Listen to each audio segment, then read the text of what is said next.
Olá, seja muito bem-vindo a mais um vídeo da série da Gramática Latina de Napoleão Mendes de Almeida. Aqui nós estamos no gabarito da lição de número 23, que tratou da quinta declinação. Se você está chegando agora, procura aí, agora neste canal, procure aí a nossa playlist com as outras lições para você aprender também a língua latina, ensinada por Napoleão Mendes de Almeida. Aqui nós faremos os exercícios de tradução de número 27 e 28, que são referentes a esta lição. Então temos aqui esse vocabulário e vamos logo ao que interessa. Primeiro, número 27, traduzir em português. Número 1, pueri et puellae dies festus amant. Lembrando que essas traduções elas têm uma ordem a ser feita, a ser realizada para facilitar o seu trabalho. E você busque aí, conforme eu fui passando as lições, eu também fiz alguns vídeos explicando mais ou menos como que você tem que fazer essa tradução. Primeira coisa, encontrar o verbo, no caso amam, amant aqui, né? E encontrar depois o sujeito da frase, ou seja, as palavras que estão no nominativo, no caso aqui pueri et puellae, os meninos e as meninas, e aí finalmente o complemento, no caso aqui um objeto direto, que são os dias festivos, dias festos. 2. Ferri durities temperatura igne hominum poesi et artibus. A dureza do ferro é abrandada pelo fogo, a do homem pela poesia e pelas artes. Aqui você tem que fazer, né, em duas partes, são duas orações. Nesta número 3 aqui, tem aqui uma complicaçãozinha que eu quero conversar aqui, fazer junto com vocês para explicar. Então nós temos aqui fundamentum justitiae est fides, a frase que nós precisamos traduzir. Qual que é o verbo? O verbo é a palavra est, ou seja, verbo ser, sum, né? Significa é. Aí nós temos uma situação interessante aqui para a gente estudar pelo seguinte: como é um verbo de ligação, sum, né? Você pode pensar que você vai encontrar aqui um sujeito e um objeto direto, mas não. Como é um verbo de ligação, isso você pode consultar, verificar lá na nota do número 85 que nós vimos,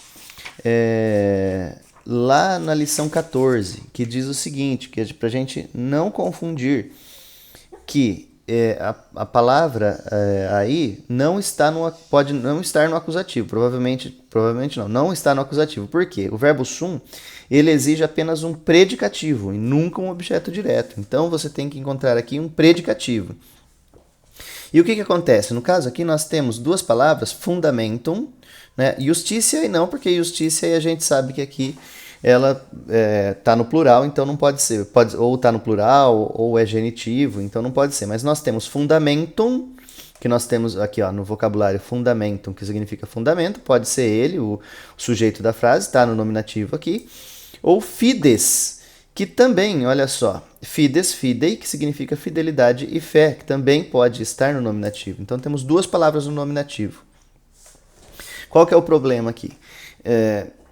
Que de qualquer jeito vai dar certo. Eu vou mostrar aqui para vocês, né? Então nós temos aqui, o fundamento e nós temos aqui a fé, né? Ou a fidelidade, né? Vou colocar a fé mesmo. Então, como justicia está aqui junto com o fundamento, então vamos colocar aqui como se fosse da justiça, né? O fundamento da justiça. Aí vamos fazer aqui na mesma ordem que está aqui na frase, né? O fundamento da justiça é a fé. Beleza, né? Pode ser.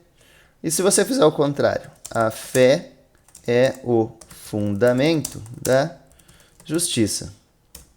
O que ia mudar?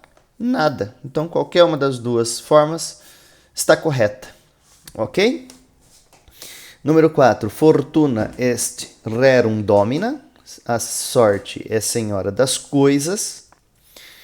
E número 5. Si spes est signum boni, mali signum est metus.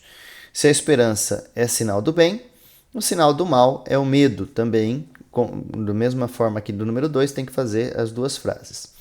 Número 28, traduzir em latim. Então temos aqui as frases em português, eu vou fazer duas aqui com vocês. Primeiro vamos ver essa que eu já fiz, ó. 1. A história explica as coisas e as causas das coisas.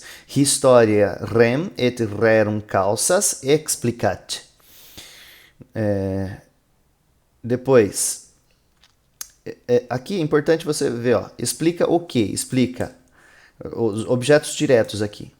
As coisas e as causas, né? Então, ó, história explicat rem et causas, né?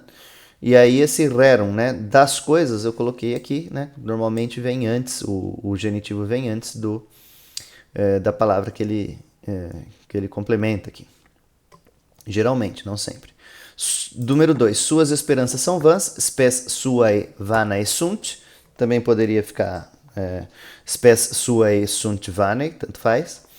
Número 3 nós vamos fazer aqui, que é a seguinte frase: a morte é certa, incerto é o dia da morte. Por que eu gostaria de fazer esse aqui? Vamos fazendo aí, vocês vão entender. Então, ó, primeiro são duas frases, né? Então vamos fazer essa primeira frase aqui, né? Essa primeira oração.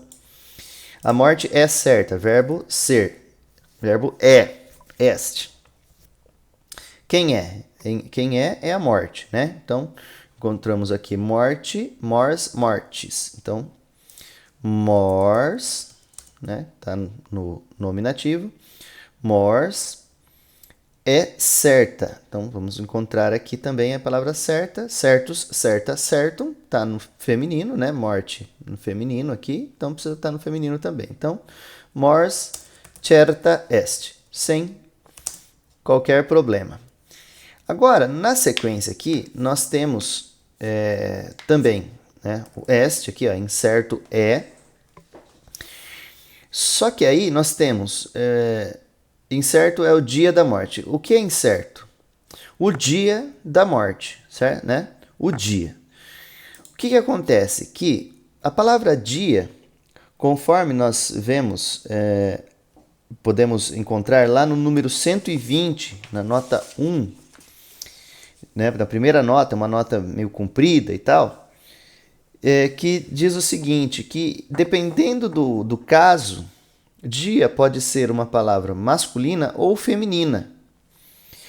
Só que a palavra é dies, vamos encontrar aqui dia, dies, diei, né? Ela não muda. Aqui, ó, dies, diei. Ela continua, né? Com a declinação dela aqui da quinta declinação normal. O que vai mudar? Então vamos colocar aqui, ó. Dies, ou seja, o dia é incerto. Só que, como nesse caso aqui, o que ela significa? Ela não significa o dia de 24 horas. Se significasse o dia de 24 horas, ou seja, esse período inteiro de um dia, é masculino.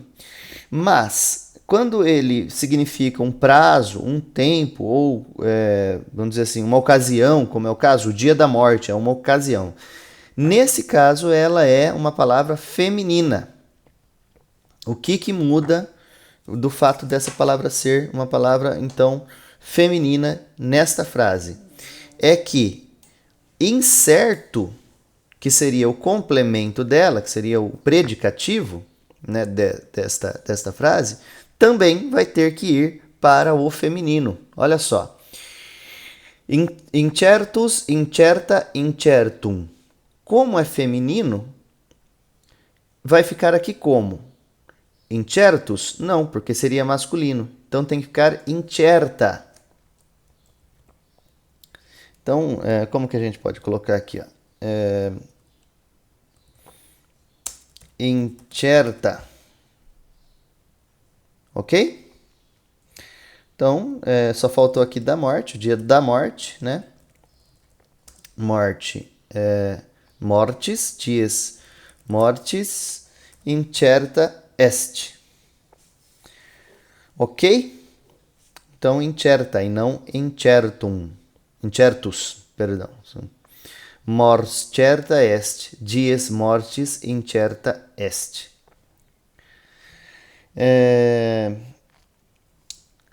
Número 4. A fronte e os olhos são parte da face humana. Frons et oculi partes fatiae humanae sunt. E aí tem uma frase gigantesca aqui, que a gente precisa traduzir. Vamos lá. Os reféns dos gauleses de boa família eram, para César, sólidos penhores de fidelidade dos chefes e dos nobres. Encontrar primeira coisa, então, o verbo eram. Erant. Quem erant? Quem é o sujeito da frase, o nominativo? Então, nós temos aqui os reféns. Né? Quando você olha aqui, refém, obsides, pode ser masculino ou feminino. Aqui, no caso, já que ele está aqui com gauleses, né? Então, é masculino. Quando você olha, então, o quadro de declinações, né? Obsides, né? Tiramos aqui a desinência, is, para encontrar como que é a declinação dele. Então, is, aqui, né? Masculino ou feminino. Então, fica nominativo vocativo, fica obsides.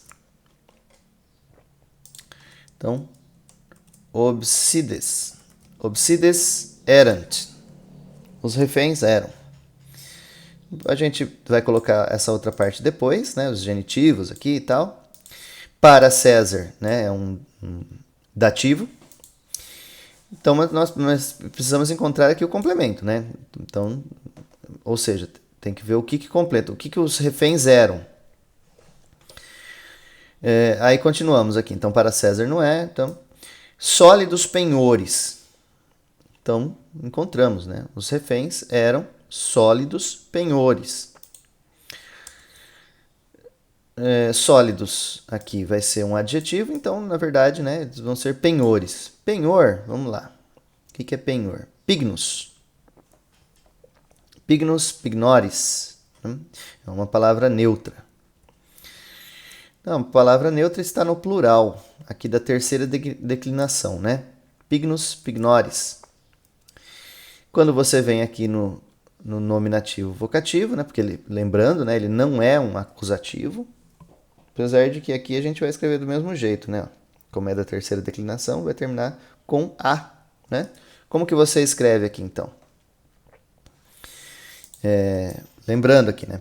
Pignoris. Então, você tira a desinência do genitivo e coloca a desinência desse nominativo vocativo aqui no plural.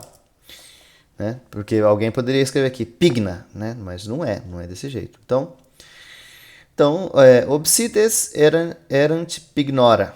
Então, os reféns eram penhores. Só que eles eram sólidos penhores. Agora vamos colocar as outras palavras aqui, né? Aí a gente vai acertar depois a ordem dessa frase. Então, sólidos. Aqui, sólidos penhores, como ele faz, como ele vai completar aqui no neutro, aqui, penhor, né? A palavra sólidos, sólida, solidum, tem que estar também no neutro, né? Só que ela tem que estar no plural. E no plural, você consulta lá se você quiser a lição 13, no plural, o neutro, no nominativo, termina em a. Então, sólidos, sólida, solidum, só que tem que ser no plural, que seria solidi, solidae ou sólida. Então fica aqui sólida. Obsides erant sólida pignora. Muito bem, o núcleo da frase já está completo aqui. Os outros são apenas genitivos aqui, né? E o dativo ali do para César, né? Vamos começar com os genitivos e depois a gente termina ali no dativo. Então, os reféns dos gauleses. Então, é uma palavra que é só plural, nós já vimos, está aqui, né? A palavra gali, galorum. Então, galorum. Os reféns dos gauleses de boa família. De boa família, tem até uma nota aí do Napoleão, explicando que a palavra ingenuus, ingenua, ingenuum é adjetivo. Então ela tem que só concordar com gauleses, né? Então tem que estar no plural. E vai ficar aqui, então, no genitivo também, né? Plural genitivo. Então fica ingenuorum. Ingenuorum. Conforme nós vemos aqui, né?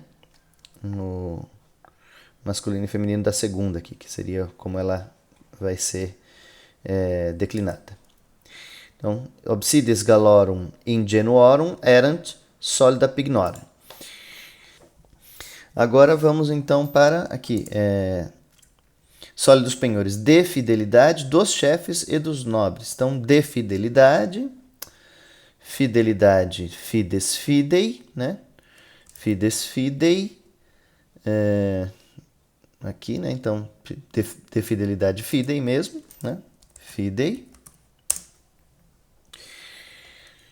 Dos chefes, chefe, príncipes,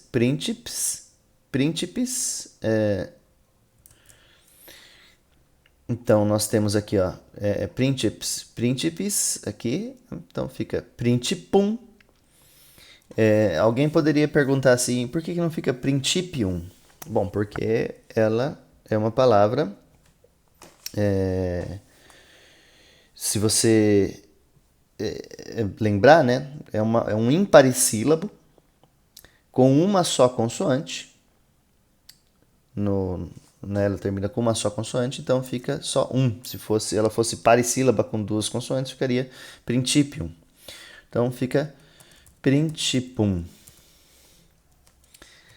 Né? Lembra lá dos parissílabos e imparissílabos, né? Depois. Dos chefes e dos nobres. Cadê nobres aqui? Optimates, conforme o número 114c, que é uma palavra que também tem uma terminação própria dela, que é né? Optimatum. Então, optimatum. Ela e outras palavras terminam em né? São casos particulares da terceira declinação. Lá da lição de número 21.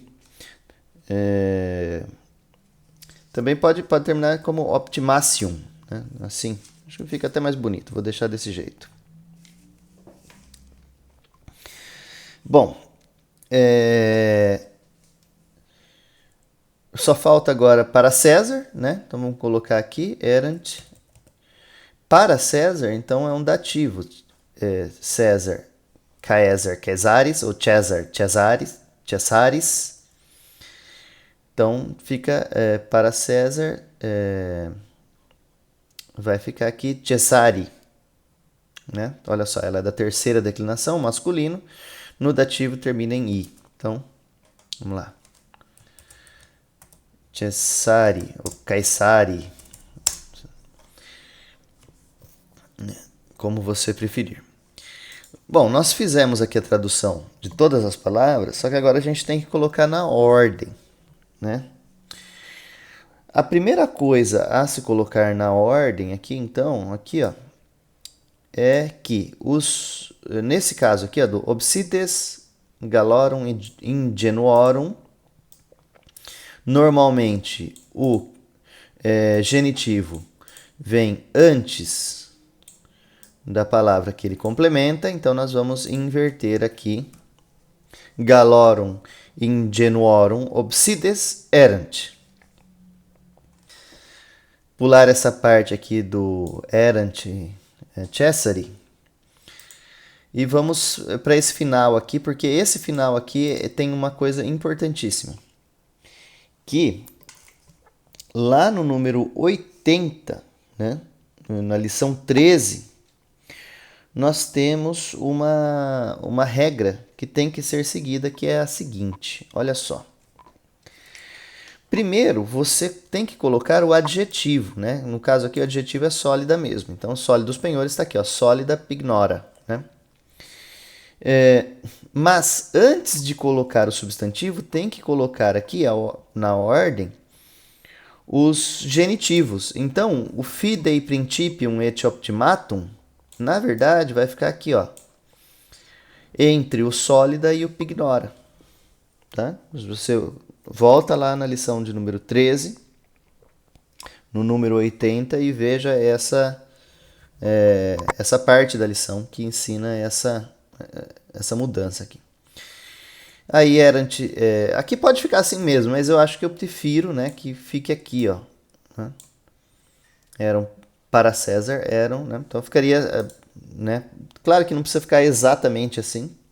Pode ser que mude um pouco, mas basicamente tem que ficar Gallorum ingenuorum obsides Caesari erant solida fidei principium et optimatium pignora. É o seguinte, esse número 5 aqui, eu encontrei algumas na internet, algumas pessoas que fizeram essa tradução aqui para o latim, mas essas traduções, algumas delas estão erradas, tá? Essa aqui está mais correta, tá bom? Não a ordem das palavras, pode ser que a ordem ela mude aí, tá? Mas assim, eu estou falando que a tradução mesmo da palavra está errada, né? Por exemplo, teve uma lá que eu encontrei, fidelitatis, está errada, né? Pignora também estava escrito de uma outra maneira, tinha palavras aqui que ao invés de estar no plural não estavam, né? Então tomem cuidado com essas traduções da internet, confiram, né, mesmo se está correta a sua tradução. Muito obrigado então, e até a próxima lição. Tchau!